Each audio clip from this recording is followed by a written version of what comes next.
때마다 공부하라고 하시는데 앞을 달 시간에 엘리어트 파동 이론 읽고 오는 게 나을지. 그 다음에 지금 약 한 7천여 분 시청을 해주고 계신데 좋아요가 2,000개 정도 눌렸어요. 만 해주셔도 좋을. 그래서 좋아요 3,500개만 받고 분석 바로 시주세요. 3,500개만 딱 채워주세요. 아니 그니까 나는 사실 이해가 안 가요. 그리고 제 주변 사람들도 제가 더 이해가 안 간대요. 아니 세상에 유재석도 안티가 있는데 매형남 네가 뭐라고 그런 안티가 안 달리겠냐. 뭐 네가 무슨 하늘에서 내려온 천사도 아니고 당연히 네 안티 있는 거 당연하고 그런 말도 안 되는 댓글 한두 개 달리는 거 당연하니까 신경 쓰지 마라 라고 항상 제 주변 사람들 조언을 해주거든요. 근데 저는 사실 그렇게 쿨한 성격이 아니에요. 그러니까 사실 뭐 특히 꿈이 클수록 정치하려는 욕심이 클수록 잡음은 그냥 날 수밖에 없는 거고 그런 건 다 무시해야 된다고 하는데 저는 사실 오히려 반대예요. 그러니까 내가 큰 일을 하는데 아주 작은 잡음이 나도 나는 이렇게 잡음 난 것까지 다 챙겨가면서 잘 되고 싶거든요. 그러니까 제가 정치를 하고 싶은 것도 이유 중에 하나인데 그러니까 모든 사람들이 다 행복했으면 좋겠다는 이유가 하나긴 한데 이게 가장 큰 이유긴 한데 그러니까 나로 인해서 세상이 행복했으면 좋겠다 이게 가장 큰 이유긴 한데 좀 더 세부적으로 이야기하면 최소한 모든 사람이 행복하진 않더라도 소외받고 불행한 사람은 없었으면 좋겠다는 게 제 진심이에요. 그렇기 때문에 저는 이런 사람들, 그러니까 소외된 사람들이나 소수 의견도 챙겨야 된다고 생각을 하거든요. 그래서 그런 마인드 때문에 그런 건지 모르겠는데 아주 말도 안 되는 100개 중에 하나 달린 악플도 신경이 쓰이고 그런 분들도 사실 다 끌고 가고 싶어요. 아 저런 사람들 뭐하러 신경 쓰냐 그냥 버려라고. 야 큰일 하려고 하는데 작은 일에 뭐하러 신경 쓰냐 버려라고 주변에서는 피드백을 많이 듣는데 저는 다 끌고 가고 싶은 게 솔직한 심정입니다. 그렇기 때문에 이게 되게 생산성 없는 일이라는 것도 알아요. 이렇게 시간을 많이 할애하는 것도 그런 악플들에 대해서. 근데 제 마음이 좀 그렇기 때문에 좀 양해를 해주셨으면 좋겠어요. 아무튼 좋아요 많이 받았네요. 딱 3,500개 됐으니까 3,500개 되는 동안 3,500개 되는 동안 제가 좀 잡담을 했습니다. 일단 분석을 할게요. 일단은 제가 봤었을 때 한파동은 다 끝났다고 보여져요. 왜냐면 가장 중요한 구간인 피보나치 0.5 구간까지 이미 반등이 왔어요. 이미 반등이 왔고 그 다음에 하락 다이버런스가 너무 명확하게 있어요. 하락 다이버런스가 있다는 거는 추세가 이제 한 추세가 끝났다는 거거든요. 그러니까 원 추세가 한 추세는 여기서부터 여기까지 올라온 게 한 추세인데 한 추세가 끝났다는 거고 또 주목하셔야 될 점은 여기 윗꼬리가 길게 달리면서 빠르게 내려갔어요. 그 다음에 볼륨이 많이 실렸어요. 그래서 제가 볼륨도 항상 봐야 된다고 말씀을 드렸죠. 그래서 윗꼬리가 길게 달리면서 볼륨이 크게 터진 캔들이 나왔기 때문에 제가 봤을 때는 한파동이 끝났다라고 생각을 하고 있어요.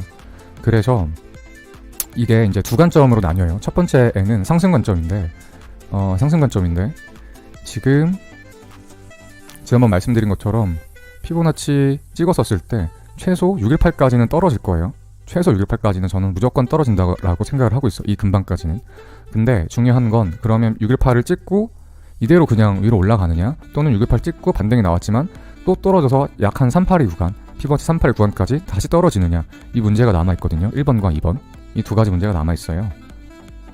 그래서 일단 제가 숏 들어간 건 지금 618 구간까지 1타 2절을 보고 있고 만약에 618에서 롱 들어갈 만한 타점이 나온다고 하면 들어갈 거예요. 들어갈지 안 들어갈지는 몰라요.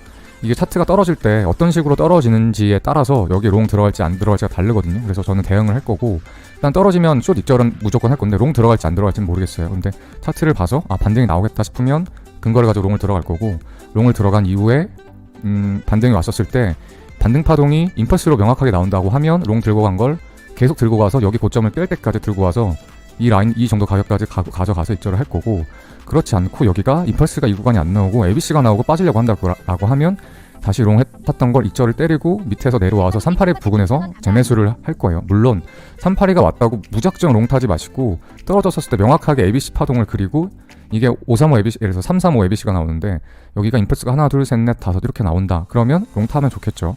마찬가지로 38에서 롱을 타더라도 마찬가지예요.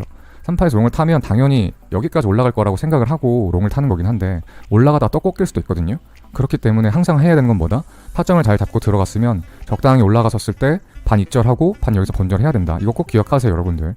제가 왜 이야기를 하냐면 당분간 방송을 못 킬 거예요. 한 최소한 5일에서 일주일 정도 못 킬 텐데 그렇기 때문에 지금 미리 그 주의사항까지 말씀을 드릴 거예요. 왜냐면 제가 대응을 이렇게 하세요라고 방송을 킬 수가 없거든요. 당분간 개인 스케줄 때문에.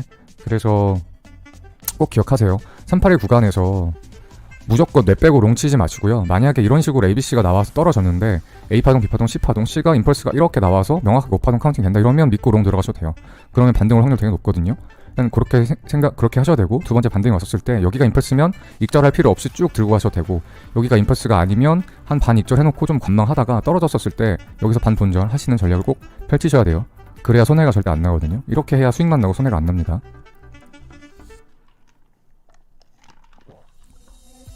그 다음에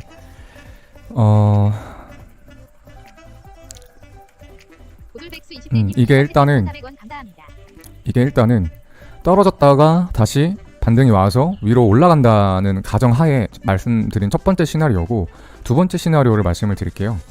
두 번째 시나리오는 이미 ABC 하락이 나왔고, ABC 하락이 나온 이후에 반등이 피보나치 0.5 구간을 찍어버렸거든요. 이 말은 최소 반등 구간까지 이미 다 올라왔다는 거거든요. 그러니까 떨어지면, ABC로 떨어지면 보통 0.5 구간까지 반등이 나오는데 이미 여기까지 찍어줬기 때문에 다시 떨어뜨릴 조건을 만족시킨다는 거예요. 다시 떨어뜨릴 조건을. 그러면 사실 지금부터는 다시 하락장이 펼쳐져도 할 말이 없어요. 조금 더 크게 내시한봉을 볼게요. 그러니까 지금 제가 1봉을 봅시다. 일단 제가 이야기했지만 지금이 어떤 구간이냐면 여기서부터 시작했던 상승파동이 여기서 끝났거든요. 이게 메이저 3의 3파동이에요. 3파동이 끝나면 보통 피보나치 찍었었을 때 618 구간까지 조정이 오거든요. 근데 618까지 조정이 안 왔죠. 618 구간이 41,500 정도 되는데 지난번에 46,000 후반에서 V자 반등이 나와서 피보나치 0.5 구간까지 찍어버렸거든요. 이러면 제가 말씀드렸죠. 어떻게 두 가지 조정이 있을 수 있다고? 하나는 가격 조정이 있을 수 있고, 하나는 기간 또는 횡보 조정이 있을 수 있는데, 첫 번째 가격 조정이 나오면 피보나치 0.5 구간 또는 618 구간을 찍고 다시 떨어져서 41,500까지 떨어질 가능성이 첫 번째가 있고, 그 다음에 여기가 가격 조정이 나왔기 때문에 여기가 시간 조정 확률이 나올 확률이 조금 더 높은데, 이런 식으로 삼각 수렴이 흘러나오다가 여기서 이렇게 올라가는 시나리오도 있다라고 했죠. 그래서 아직까지는 1번이 맞는지 2번이 맞는지 정확하게 알 수가 없어요. 그래서 이제 갈림길이 있을 거거든요. 어떤 갈림길? 떨어졌다가 조정 주고 다시 올라갈 가능성과, 아니면 이대로 하락할 가능성이 공존해요. 어디까지 하락한다? 41,500까지. 그래서 제가 언뜻 이 이야기 기억하실 수도 있어요. 여기서 반등 올 거라는 건 너무 확실한 거였고, 이제 반등 온 이후에는 삼각수렴이 나올지 재차 하락할지 예측하기가 여간 까다로워질 수도 있다라고 말씀드렸잖아요. 지금부터는 이제 분석에 대한 난이도가 확 올라갑니다. 왜냐고 하면 0.5를 찍었기 때문이에요. 그러니까 다시 떨어질 수 있는 필요 충분 조건을 만족을 한 거거든요.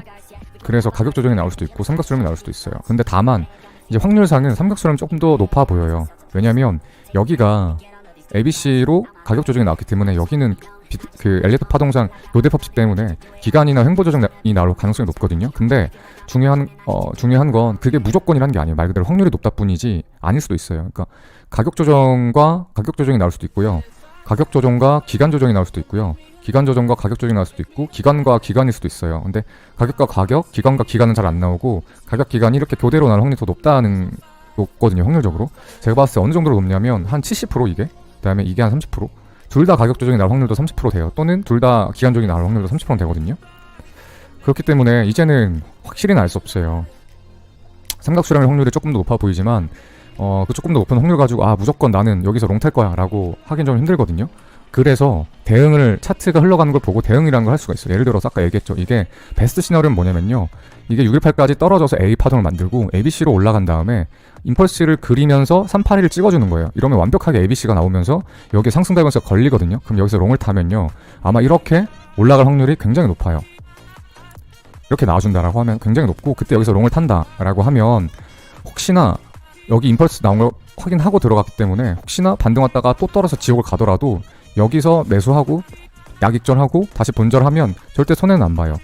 그래서 제가 생각하는 전략은 일단은 단기간은 떨어질 것 같아요. 그러니까 숏 전략을 쳤으면 좋겠다고 생각을 하고 저는 숏에 들어갔어요. 보시다시피 숏에 들어가 있고, 이거는 618 구간에서 익절을 할 거고, 그 다음에 여기서 롱 칠지 안 칠지는 명확하진 않아요. 하지만 제 생각에 여기서 아마 ABC가 이렇게 예쁘게 나와준다라고 하면 381 구간에서는 롱을 들어갈 확률이 높아요. 롱을 탈 거고, 롱을 타서 이대로 올라가준다 이러면 삼각수렴 시나리오대로 가는 거죠. 그러면 너무 좋죠. 꿀이죠.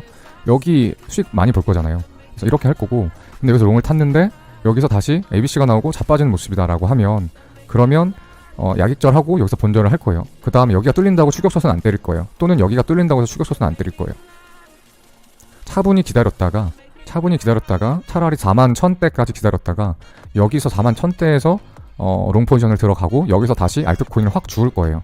제가 지난번에 여기에서 알트코인 풀매수 했었잖아요. 업비트 기억나시죠?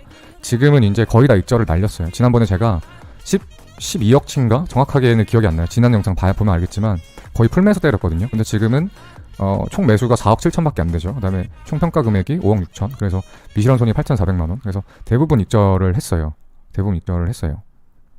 그래서 저도 떨어지게 되면 만약에 내가 올라갈 확률이 좀 더 높다고 보이는데 떨어지게 되면 밑에서 다시 확 매수를 할 거예요. 확 매수를 할 거고 롱포지션도 밑에서 들어가면 다음에는 어차피 엄청 많이 오르니까 저는 41,000대까지 떨어지면 다음부터는 찐 상승장 열린다고 생각을 하고 있거든요. 그래서 다시 신고점을 넘겨서 비트코인 한 적어도 7만 달러대까지는 갈 거라고 생각해요. 그러니까 하나로 한 8,500만원? 만약에 프리미엄이 붙는다고 하면 9천만원대도 가능하겠죠. 그렇게 될 거라고 생각을 해서 저는 매매 전략을 이렇게 짰습니다. 일단 다시 요약해드리면 이미 하락한 거에 대한 피보나치 0.5 구간까지 반등이 왔기 때문에 재차 하락해서 41,000까지 떨어질 리스크와 또는 여기서 삼각 수렴을 그리면서 반등이 올 가능성이 공존한다. 이 두 가지가 공존한다. 그쵸? 그러면 단기적으로 우리가 할 수 있는 액션 뭐냐? 떨어졌다가 올라가건 아니면 이대로 떨어지건 단기간은 떨어진다. 그러면 어떻게 하냐? 단기간 떨어지니까 숏 포지션에 들어간다. 저는 지금 숏에 들어가 있어요. 이렇게 매매를 하고 있는 거고 이해하셨죠? 여기까지 따라오셔야 돼요. 여기까지는 꼭 따라오셔야 돼요. 그렇고 다만 이제 지금 상하방이 다 열렸기 때문에 떨어지다가 일정 부근에서는 올라갈 가능성과 떨어질 가능성이 양방이 다 존재한다. 그렇기 때문에 여기서 함부로 숏을 쳤다가 올라가면 큰 손해가 나고 함부로 롱을 쳤다가 떨어지면 또 큰 손해가 난다. 그렇기 때문에 떨어졌을 때에는 여기서 숏을 수익 실현하는 건 상관없으나 떨어졌을 때 롱을 타거나 아니면 혹시나 업비트 현물 매수 같은 거 할 수 있겠죠. 알트 하시는 분들 확 사기에는 부담스러울 수 있다. 다만 어떨 때 아까 얘기했죠. ABC를 정확하게 그려주면서 5파동이 임펄스 파동을 떨어지면 그리고 3파를 임펄스를 찍어준다라고 하면 다이버넌스도 생길 거고 임펄스 5파동이 완성될 거기 때문에 최소한 손해는 절대 안 본다. 만약 이런 포지션이 나와진다고 하면 이런 식으로 차트가 나오면 절대 손해는 안 본다. 왜? 여기서 롱 탔다가 반등 왔었을 때 익절하고 떨어졌었을 때 본절 치면 된다. 반익절 반본절 제가 맨날 하는 전략이죠. 이러면 적어도 손해는 안 본다. 여기서 손해를 안 보고 수익만 조금 받았다가 밑에 떨어졌었을 때 롱 타도 엄청 큰 수익이 있다. 왜? 앞으로 41,000부터 앞으로 7만 달까지 거의 2배 올라갈 거거든요. 그럼 비트가 2배 올라가면 알트는 얼마나 올라갈까? 또는 선물인데 더군다나 저는 레버리지까지 탈 건데 얼마나 수익이 크게 날까? 무조건 이번에 롱 타면 저 100만 달러 무조건 넘기거든요. 아무리 조금 레버리지 타도 한 3배 롱만 타도 100만 달러 넘겨요. 3배가 뭐야 2배만 해도. 그렇기 때문에 엄청 수익이 있을 거거든요. 그렇기 때문에 굳이 여기서 모험을 걸 필요가 없다. 모험을 걸 필요가 없다. 다만 모험 걸지 말고 파동 카운팅해서 여기 매수 들어갈 자리라고 판단이 되면 들어가 볼 거다. 나는 들어가 볼 거다. 그 다음에 반익절, 반본절 전략으로 대응할 거다. 요렇게 알아줬으면 좋겠어요. 그 다음에 이동원님 5,000원 감사합니다. 윗대사라는 팀명을 쓰는데 저랑 비슷하게 보시네요. 주식이나 선물이나 코인이나 모든 차트는 파동으로 흐르죠. 여기까지 꼭 이해되셨으면 이해되셨